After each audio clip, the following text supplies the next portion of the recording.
curriculum, what kids are being taught, is that very question. Do parents have a right to have a role, or even a determining role, in what their kids are taught? Or is it the responsibility and indeed the right of school boards, of schools, of teachers to educate the children properly, notwithstanding what the parents think? In other words, is it the job of the teacher to rescue the child from the oppression of the parents?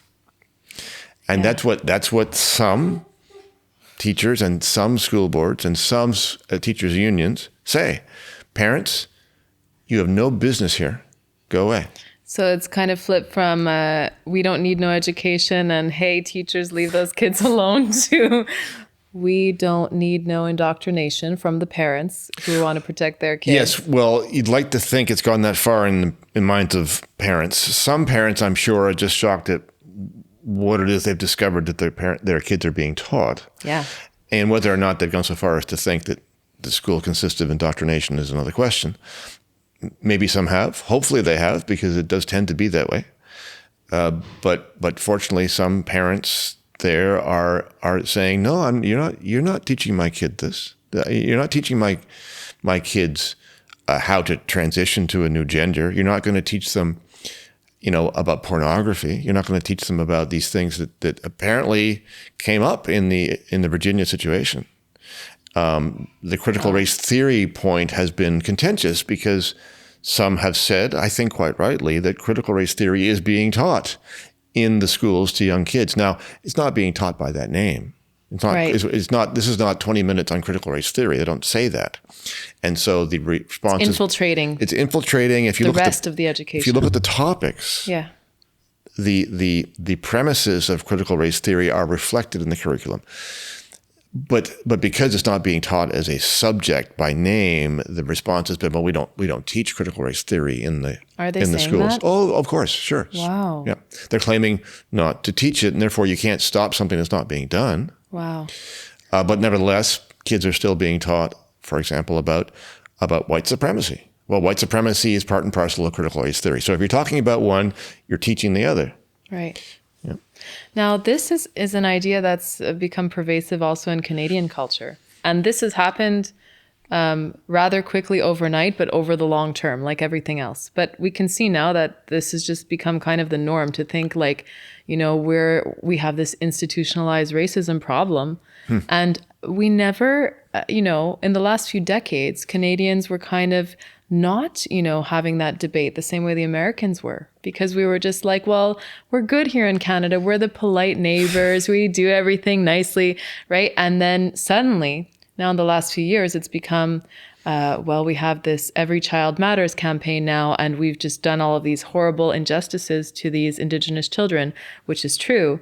But at the same time, it's being used as propaganda. So you're taking old news and basically distorting it into a propaganda campaign to make it seem that Canada now today has this institutionalized racism that needs to be untangled and that we need to redo all of our institutions. Mm-hmm. Correct? Yes, exactly. And this is part and parcel of what critical theory is all about, right? The premise of critical theory is the Western institutions have always been based upon power relationships, the oppressed and the oppressor, and those institutions must be dismantled or transformed into something different, right, so as to invert the power pyramid and put those at the bottom at the top and those at the top at the bottom to rectify the historical abuses that have occurred because of the nature of Western civilization.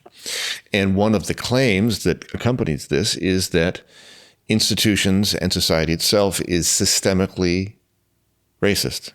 And it's one of those things that you're not allowed to examine or critique, or certainly not to deny. Right. But of course, it's not true.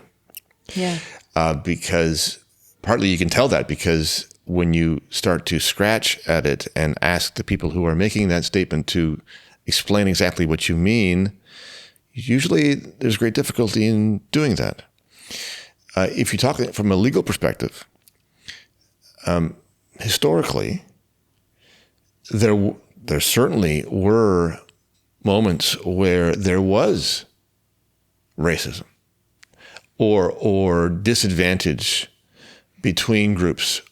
And you can tell that by looking at those moments where different laws applied to different groups of people. Yeah, some would have the vote and some not have the vote.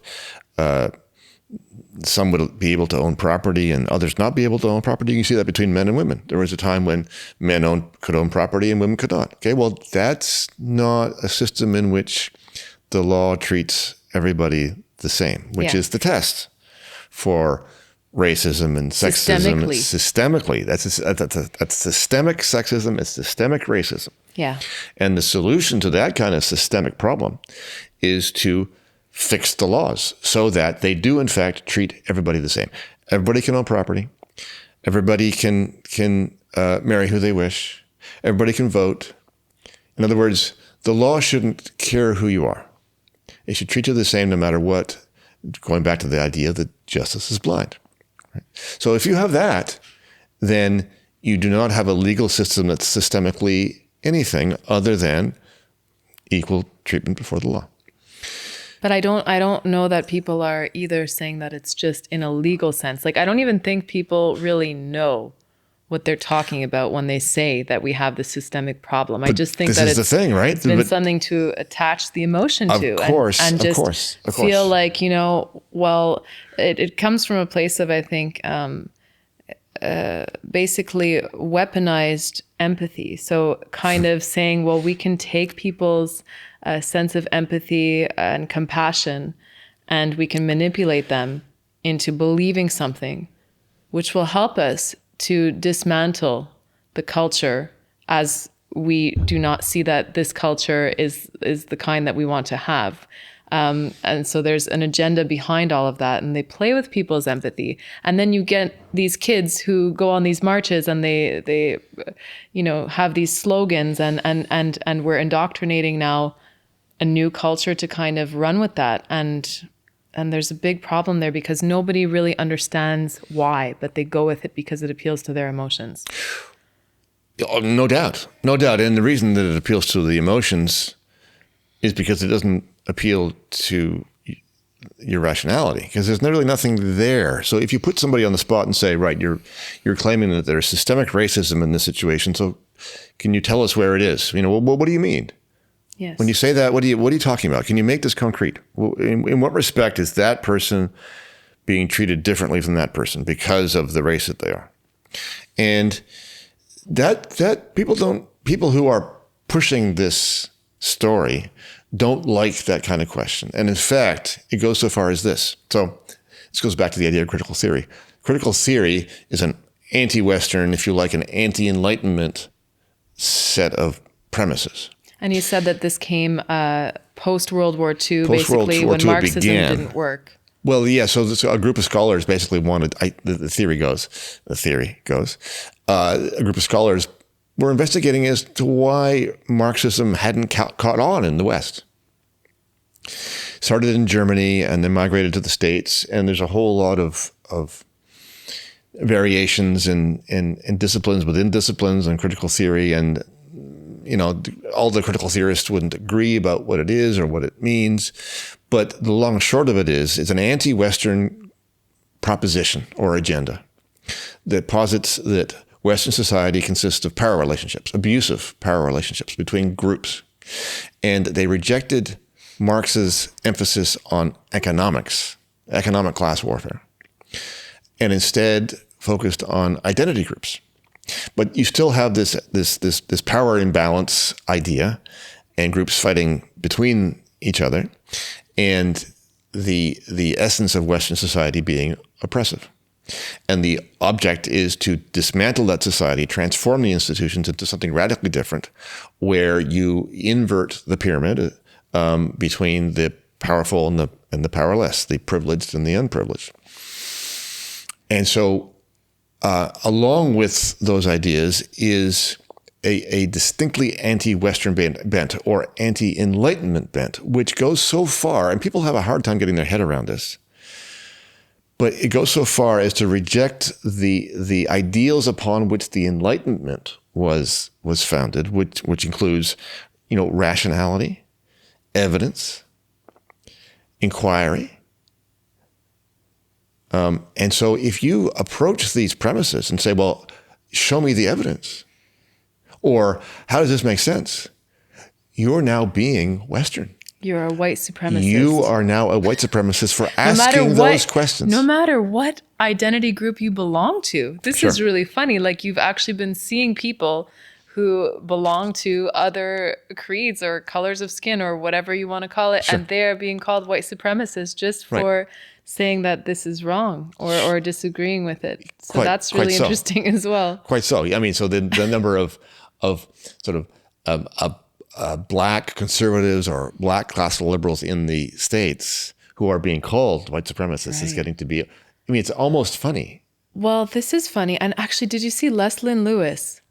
She, Right. the conservative Yes. MP, right? Right. She had said something about this as well, made a statement against the vaccine mandates. Right. And then being mandated everywhere, and kind of the show me your papers society that we're creating. But her Yes. words were something along the lines of being put to the back of the bus. And then Right. interestingly, somebody else came along and said, like, you can't use that kind of statement. Like, that's kind of like, Right. and they were alluding to the fact that she was part of that whole system. But it's like, well, this doesn't work with your ideas. So she's It's inconsistent. So she here she is. She's a black woman. She's using the phrase and the image of being at the back of the bus, which of course is one place where this all started in the States, right? Yes. With Rosa Parks. the Rosa Parks and the civil rights movement. Yeah. And she's invoking that image to make a point about how we are now separating out Segregating. again Yeah. and discriminating against one group.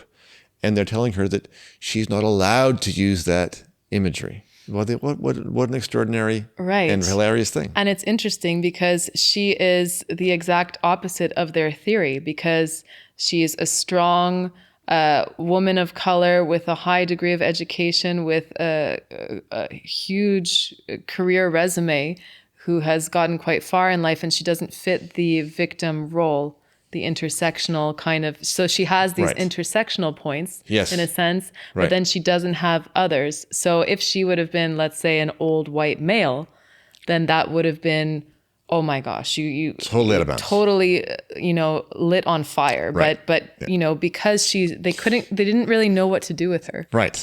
Right. Well, it underlines your point, though, right? That this pretends to be about appearance, and about race, and about gender, but what it is really about is a set of premises, and to make sure that you adhere to them. And if you do, then you're okay. I mean, white people who swear to the right set of beliefs, can protect themselves by doing that. And Yes. the people who are not white, who believe in these things, well, they are the right people. But if, regardless of your appearance, if you don't get on board, Yes. then you're the bad guy. It doesn't really Right. matter what sexual, race, or gender and so on you are. And why though? Why do you think that? Is this just like an academic idea, that there's like an idea for a better society that's more, is this like a utopian design of society that it should be done this way, and therefore this is why we need to view everything through this lens? Like, what is the end goal? Like, once you've dismantled all of these oppressive systems, what are you building back better? What is the point of all of it, really? Well, so critical theory is really a Marxist theory. Or if you like, a neo-Marxist theory. As I said, they reject some of Marxist premises, but substitute others. And a lot of critical theorists wouldn't agree that they're Marxist or neo-Marxist. But really, it's the same idea in the sense that it's an anti-Western thing. So you're asking the question, well, what takes its place? If they were successful, what do they imagine would take its place? And I don't really know. But one of the possibilities is, frankly, a collectivist kind of society, which, and things never reproduce themselves exactly, but we've had the Soviet Union, Right. a society in which, at least nominally, although not practically, but nominally, everybody is equal. Now, we saw how that didn't work.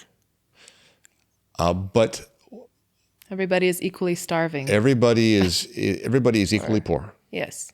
Or But that's not even really the way it worked, right? It's like the old line from Orwell's Animal Farm. You know, all animals are equal, but some animals are more equal than others. That's the reality of how that system worked, and it's the reality of how most systems based upon equality, or if you like, equity, work. Some people are more equal than others. And we're seeing that now already. Like if we actually look at the elites, the politicians who are breaking all of the COVID rules, you know, and doing whatever they want, flying across the world for COP26 with like 100 private jets, meanwhile preaching about carbon emissions reductions and not taking flights unnecessarily. So doing all of the things, you know, this is where all animals are equal except for us. This is the irony. This is the irony in it, because it's exactly the opposite of what is being portrayed. It really is a stratified society in which some people are the privileged. They really are the privileged. Right. I mean, they're creating that triangle. But exactly, they're creating the triangle that they are complaining about. Yes, correct. And it's exactly. sort of, you know, there's a phrase called the how's it go? The woke law of projection, as in the things that the woke are most likely to complain about are the things that they are susceptible to themselves. Right. Right? Whether it's racism or sexism or elitism or power imbalances or power abuses or inconsistencies, look for it in their own behavior.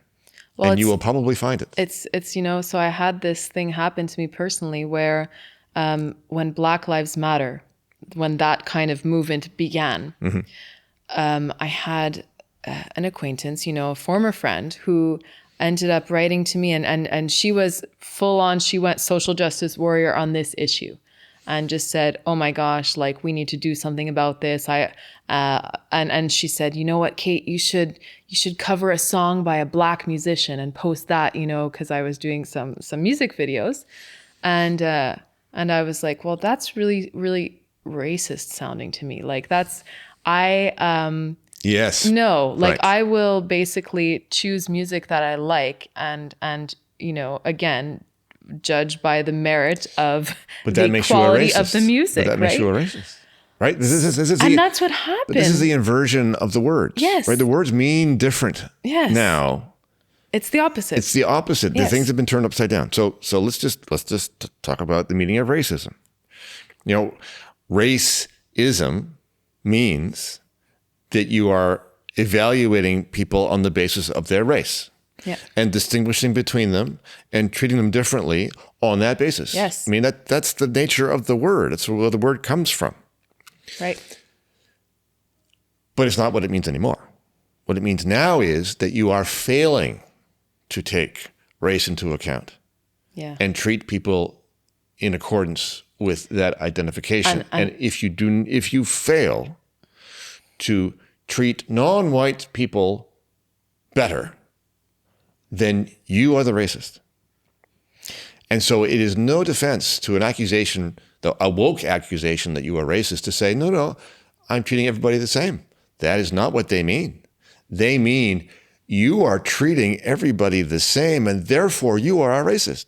Yes, because you need to actually be acting as savior to these victim groups. Right. And so we are actually better than these victim groups. That's the thing behind this altruism. Well, this is the woke projection thing. Yeah. The whole idea of their definition of racism indicates a racist attitude towards what they have defined as oppressed groups.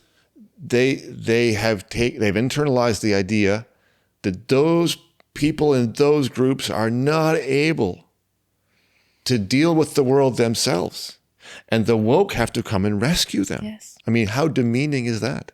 It is so demeaning. Like you have these, so there was a musician around this time, a woman of color, whatever. I wouldn't even say this normally, but you know, since we're discussing it, we kind of have to now if we want to talk about these things, because I never really used to talk about anybody's skin color, right? But, but basically right after the whole George Floyd propaganda event, she was given all of these jobs and accolades and everything like that. And she was a fantastic musician to begin with. So it was kind of like, why is this all happening suddenly now? And you're being propped up because, and they would use different hashtags too, like, oh, Black musicians or this or that. Like by labeling her this way and then saying, we're going to give you all of these perks and privileges based on the color of your skin. Right.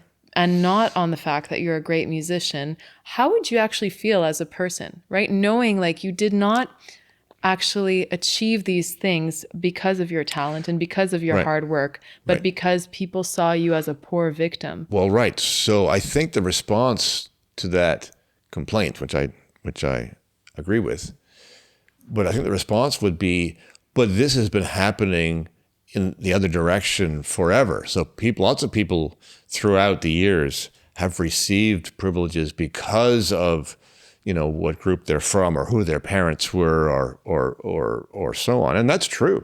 That's true. The whole idea of having an elite is that there's a layer of society that does get all the privileges and does have all the power and does have all the wealth. And but note how the idea of an elite and the idea of preferential treatment is not the thing that's being dismantled. It's just choosing slightly different people to receive the preferential treatment. Yes. The better response for my money would be to say, no, people, you missed the point. The point is that the law must treat us all equally. Right. Without regard to who you are, without regard to who your parents are, without regard to where you went to school, without regard to what your ethnicity is. And until you can get your head around that, and that's the thing that the woke progressives don't want to do. Right. Because I think at bottom, they believe in an elite. They believe in a privileged class. They just don't want to admit that they want to have one. Maybe they don't even know it. A lot of them won't realize it, probably. Well, it's interesting because already you can see this kind of thing, like let's say on employment application forms. Sure. Where you'll see identify yourself as male, female, or other, and then identify yourself if you're an Aboriginal, if you're Black, white, Caucasian. Like these things are starting to come up more, and that like, please identify. I think in Canadian, what you'll see is if you're part of a minority group. So they're kind of saying like, because they have to hire a lot of it's companies. Getting even worse than that. I mean, we're now getting beyond the stage of being asked to indicate what you are. There are now job postings at various places that are only available to certain groups.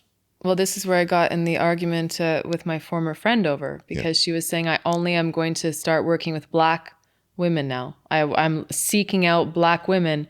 And basically it caused a firestorm in this Facebook group. And then half of the women were like, well, that was pretty racist. Like, right. And then the other half were like, no. Like we need to be propping up Black women and doing all of this stuff. And then, and it's like, right. So, but perhaps we should just answer this question, because a lot of people respond to that by saying, but that's not allowed. I thought we had rules and laws, like a human rights code that prohibited discrimination on the basis of race. Why isn't this illegal? And the answer is that that's not the meaning of the law. I mean, it looks like it is. There's a section of the Human Rights Code in various provinces, including Ontario, where it says that hiring somebody on the basis of race is illegal discrimination. And yet you have these job postings that are targeted at particular groups or maybe more appropriately are defined so that if you're from another group, like if you're white, you're not allowed to apply. You're just not allowed. It doesn't matter your qualifications. Right. Doesn't matter if you're suitable. Doesn't matter your education. You're not allowed to apply. And the question is, well, but how can that be legal? And the answer is, well, these human rights codes, like the Ontario one, have a loophole that says you can put in the Ontario code, it's called a special program. You can put together a special program to alleviate the effects of historical discrimination, which is essentially affirmative action. When did this happen? When was this? It's been in the Act for a while, but it's come to the fore only recently because the culture has taken on this mandate to do all the things that you've been talking about. And there's even a section in the statute that says, even if something has not been certified as a special program, if there's a complaint to the Human Rights Tribunal, then at the hearing, the tribunal can decide that it deserves to be considered a special program. So if what's the implication of that? The implication is, for example, if there's an institution that develops job openings that from which white people are barred or men are barred. Let's say a white man brings a human rights complaint saying, I was not eligible for this position. I'm happy to apply according to my credentials and be assessed on a colorblind and sex-blind basis, but I should be able to apply for it like everybody else. If the response is, well, no, we are trying to hire non-white, non-male people, and this is part of we didn't certify it as a program, but that's our explanation for it. The tribunal can say, yeah, we think it's reasonable because white people and men historically have been advantaged. They're at the top of the pyramid. So we're going to certify this as a special program and say that it's okay for you not to be allowed to apply for the job. So this brings me on a little bit of a tangent here. But what we've spoken about in previous conversations is how now many people under the last kind of year and a half of these intense restrictions have thought, well, we have certain basic rights that should be protecting us, certain laws that should be protecting us, and why isn't it all working? There's just this kind of looming question. And we've spoken about how the law, and it's not something that is carved in stone and that is unchangeable, but that the law is actually a byproduct of the culture. Yes. So it's downstream from the culture. Correct. Or yes. Downstream from politics. Right. So law downstream from politics and politics downstream from culture. Yes. Right. So like if you have a culture that has gone very, very woke, then you're likely to have courts that have gone in that direction as well. And then so one thing that we could hop to maybe is how the COVID courts have basically, I can call them COVID courts. That was a little slip of the tongue, but it's actually become COVID courts, where COVID is now part of this thing that you said it was kind of like the sky is blue on COVID. So we've agreed that everything having to do with the science behind COVID has now become something that the courts have said, well, yeah, we don't really need any evidence. We agree with this whole thing. So that's causing some tension. So the record of legal challenges to COVID rules over the past 18 months or so has been quite unsuccessful. And many courts have upheld the rules and embraced the COVID narrative. And one court in particular in Saskatchewan, it was a dispute between divorced parents who had a 14-year-old girl, and they were in a dispute about whether or not the girl should be vaccinated. And the court, instead of assessing evidence from the two parties about the danger of the virus and the efficacy and safety of the vaccine, said that it was taking judicial notice of those things.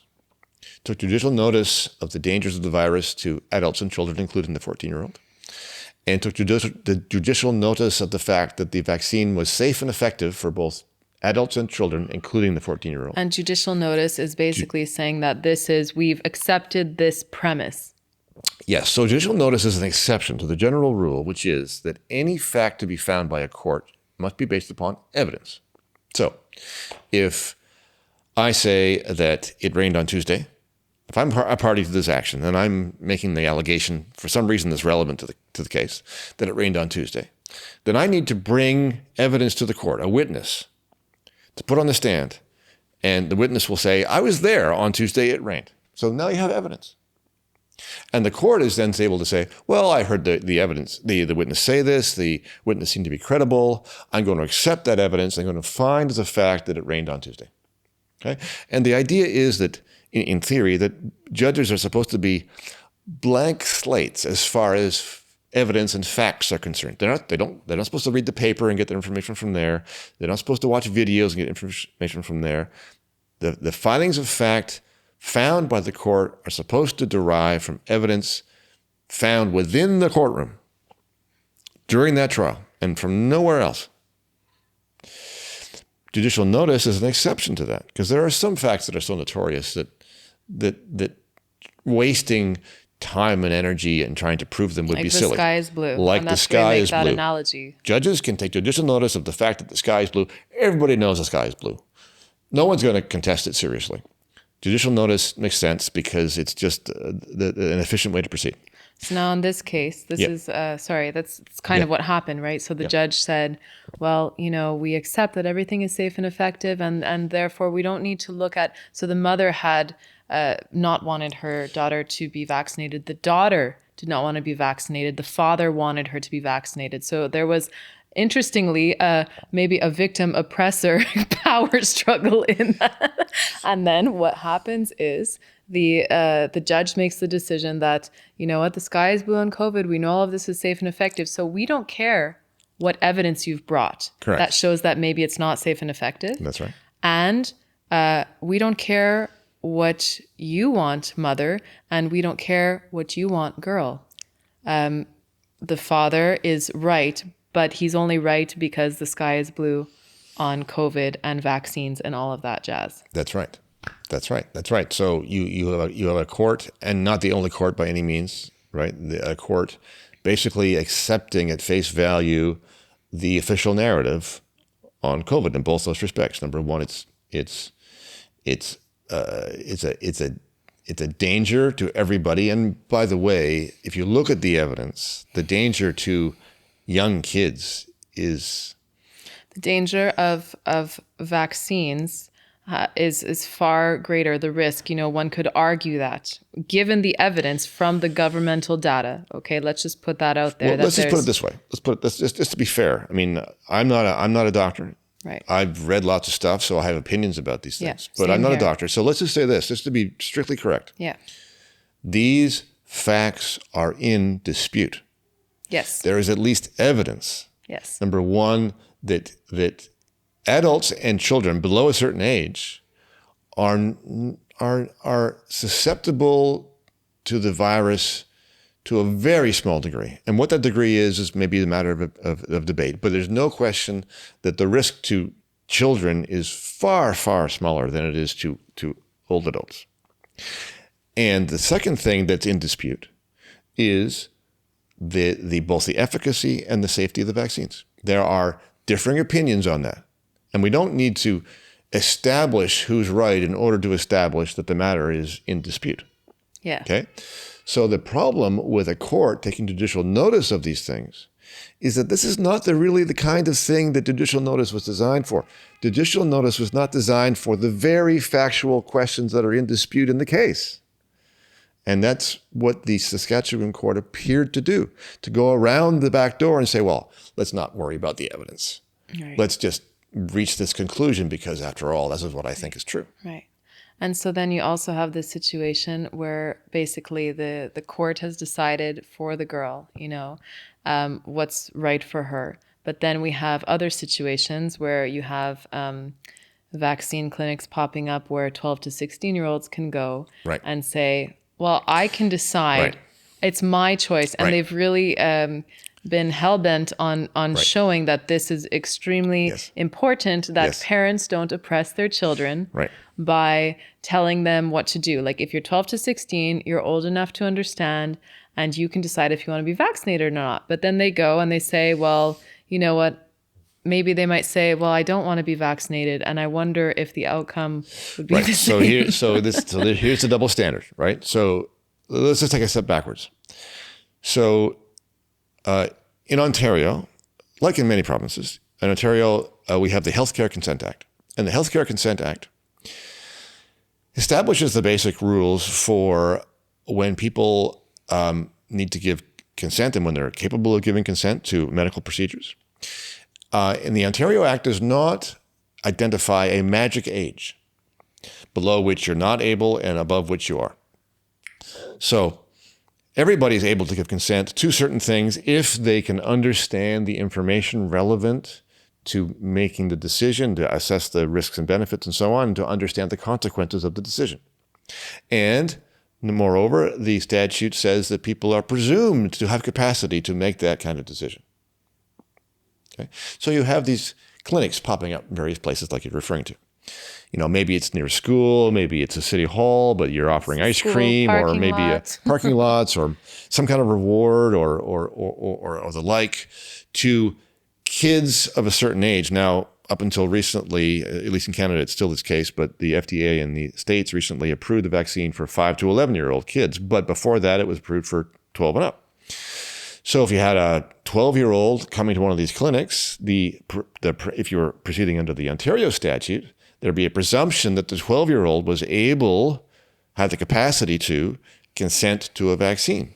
Now, of course, done properly, you'd expect to be some kind of assessment by the person doing this, the healthcare provider, as to whether or not that the child is actually able to do this, has the capacity to understand the consequences of the decision, understand the information, to be able to give informed consent on their own behalf. Okay, so here's the double standard that you're alluding to. So it looks like the agenda, as far as these clinics is concerned, is to get the kids, whether they're 12 or 14 or 16 or maybe soon 10 or 8, who knows?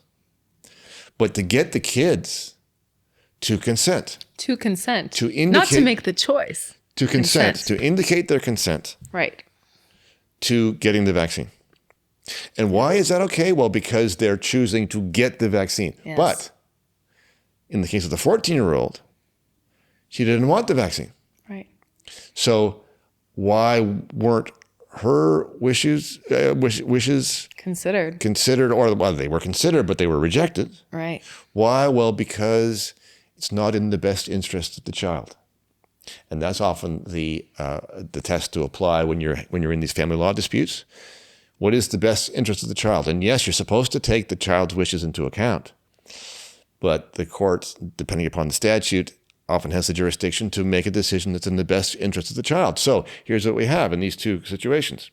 In the one, the 14-year-old doesn't want to get vaccinated, but there's an order allowing her to be vaccinated because it's in her best interest. But we go over to the clinic, we get a 12-year-old. Well, we're going to comply with her wishes because she's choosing to get vaccinated, because we know that that's the best choice. That's the bottom line. If the choice is in favor of the vaccination, yes, well, then that's right. And if the choice is against the vaccination, well, then we have to override that. So many parallels with the intersectional topic, right? Because it's like, if you give us the right answer, if you belong to the right group and you give us the right answer, then that's perfect. But if you don't fit neatly into the box of what we want you to do, then too bad. Then you're going to be, in some form or another, you're going to suffer. Well, that's correct. That's right. And it is,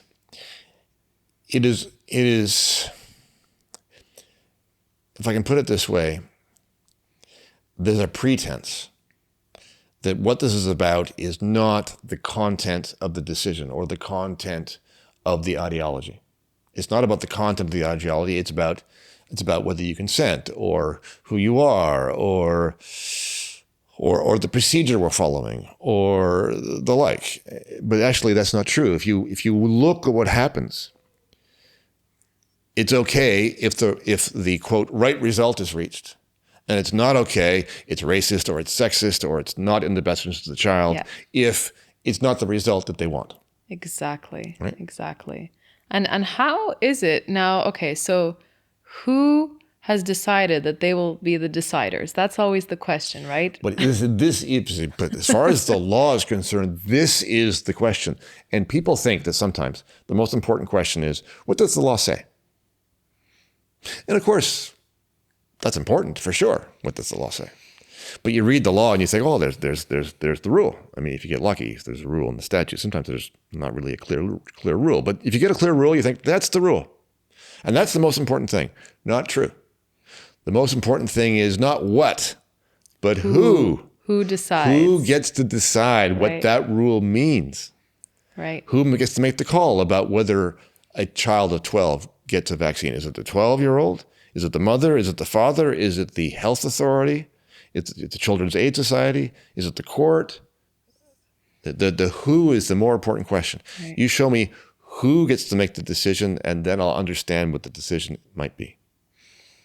And so we were kind of drawing the analogy to that earlier about what we're seeing in schools, right? In the critical race theory and all of these different things that are coming about. Right. Who gets to decide what the curriculum is, right? Exactly. Yes. And what is right for your child. Like, right. What are the parents' rights here? So again, there's those parallels that are being drawn here where precisely so. The overarching theme is who owns you and who owns your children, because I don't believe children are property anyways, but it seems that the people who are asking that question or who are, creating these rules think that children are property of the state. And so it is their property to mold, in a sense, into what they want them to be. This is all part of critical race theory, critical theory itself, really, right? So part of the way that you dismantle a civilization is to capture the minds of the next generation. Right? And we talked about a quote in an earlier interview. The quote, and I wish I knew who had said this first, but the quote goes, "You don't replace old ideas with new ideas. You replace people with old ideas with people with new ideas, and the people with the new ideas are the kids." Because you have them in the room, and you can tell them what you like. You indoctrinate them, and so at the end of their schooling career, they come out with a particular mind. And if all goes well, if you're one of these people with the agenda, they come out with the mind that says, "Oh no, all of these truths we take as self-evident." And that's why there's such a fight about the who question in the schools.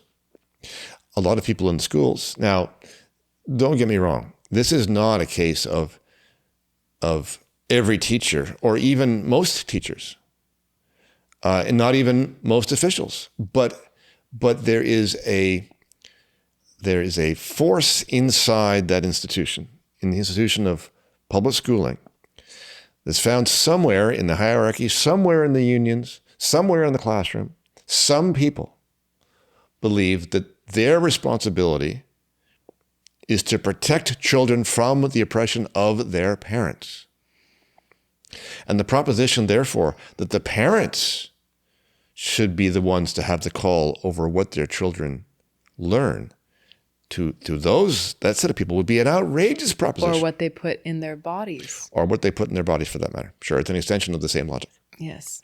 And so this is where it can get potentially scary, because now you have these ideas and these substances that are being put into children's bodies and without the consent of the parents. Now, did you know also there was something that happened a couple of years ago with Sick Kids Hospital in Toronto, where and it ended up they put an end to the program just because there was so much backlash. But this was not too long, maybe 3 years ago, where they wanted to allow, again, children to consent to MAID, euthanasia, sick kids. Wow. So without their parents' knowledge or consent. I hadn't heard that.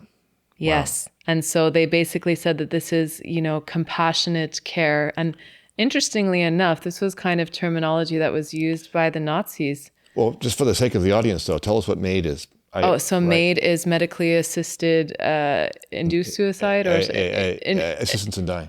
Assistance in dying. Yes. That's what it is, right? So it's basically a pleasant sounding process for ending your life. For ending your life, right? And so this is basically very ties in with the same kind of theme, where now you have these children who you have to wonder, are they able to make those decisions or not? And why is the state, for a lack of better term, why are they so Right. hell-bent on giving all of this power over to children to get the outcomes that they want? Well, sure. This is exactly the question, right? And these are sick children with disabilities and with right. chronic illnesses and and diseases. These are kids of an age, and they are kids, right? Let's underline Yes. this. These are kids. Teenagers say these are kids who have curfews, who need to be told, What time to go to bed. time to go to bed and what time to be in by, and they still have parents who need to watch over them. And the proposition is that they have the wherewithal to decide whether or not they want to die. Because the hospital, in this case, will look over them, right? That is kind of like, so Right. what's happening now with the schools Right. and with the vaccination clinics. It's like, well, we'll look over you. Right. And your parents have no place in Right. the relationship here between you and I. Right. And so let's not put too fine a point on it with respect to the vaccines. All the signs suggest now that they are after your kids, right? They've had clinics near high schools or for people of high school age. The FDA has approved the vaccine for 5 to 11-year-olds. The sounds like Health Canada may be doing the same soon in this country. It's not clear. It's just not clear where the clinics will be or how they'll be done or what kind of consent they will seek from the parents.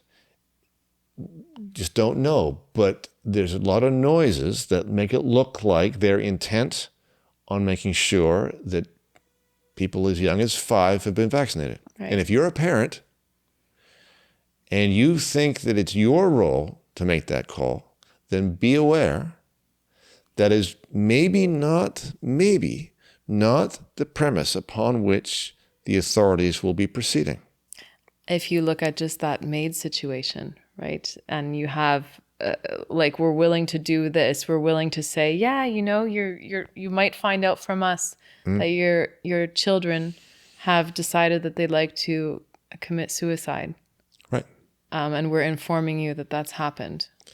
Yeah, what a nightmare that would be. So then, what are the limitations there? It just kind of shows you again, the cultural. Right. Well, note the 2 different legal tools that will be used to achieve vaccination of kids. We've talked about them. Number 1 is the idea that even kids can consent on their own behalf if they have capacity. Yes. And number 2 is the idea that the authorities in some circumstances, and the courts for that matter, can assess the best interests of the child for people who do not have capacity.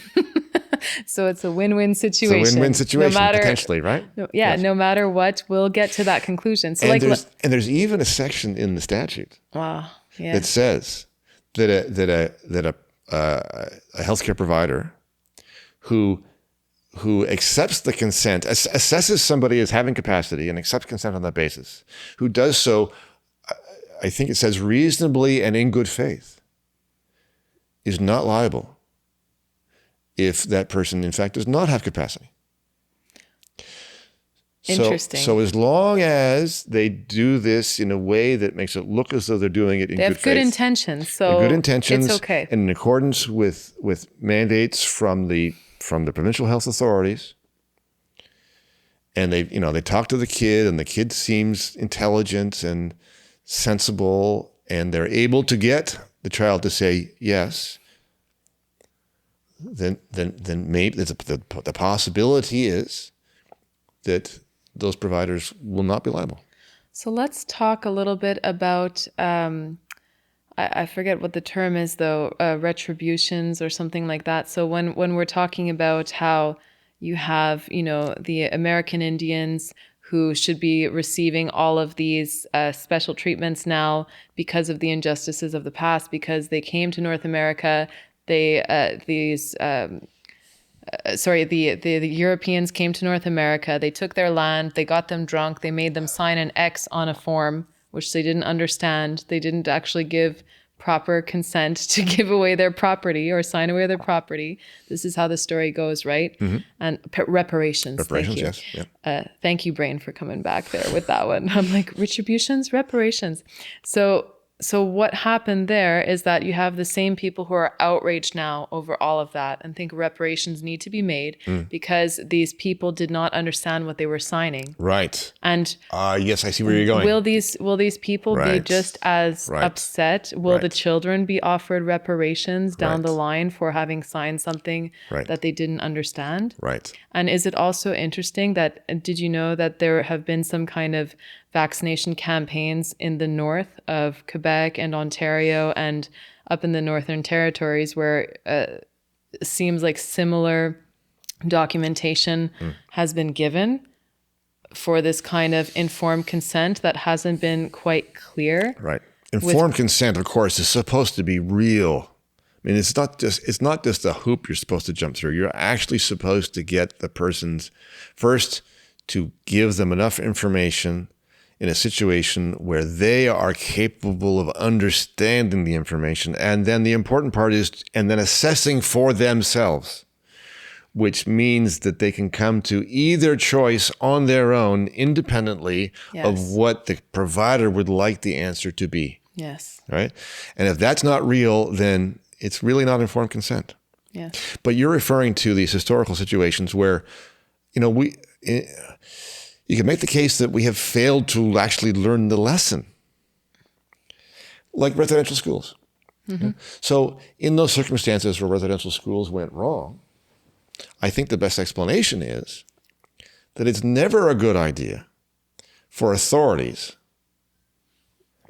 to make people do things they don't want to do. Yes. Isn't that interesting? And the kinds of abuses that can happen under government care. Exactly so. Precisely so. Are there any parallels between... So the danger is when an authority gets it in their head that they know best what's in the best interests of other people. That's exactly what happened with residential schools. Well... And the danger is that it might happen now with respect to vaccines. They know, they're sure, but their certainty is no test of the truth. Yes. That's not the way this is supposed to happen. It's supposed to happen that every person makes their own call, and if people are too young to make their own call, then their parents are supposed to make the call. And if that's not happening, then you have another one of these historical tragedies in the making, potentially.